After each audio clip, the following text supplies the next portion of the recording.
wasu daga cikin jaruman kannywood waɗanda suka kasance ba hausawa ba. Hauwa Ali Dodo,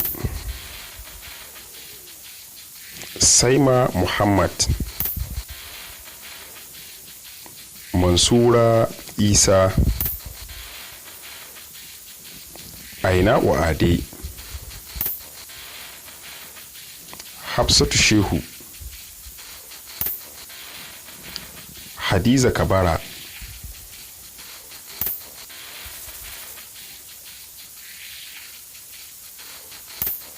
Zainab Idris, Safiya Musa, Muhibbat Abdulsalam, Bilkisu Jibrin,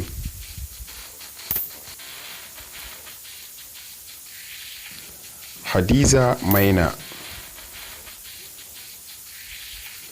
Hannatu Umar. Waɗannan su ne wasu daga cikin jarumai mata waɗanda suka kasance ba hausawa ba a masana'antar kannywood.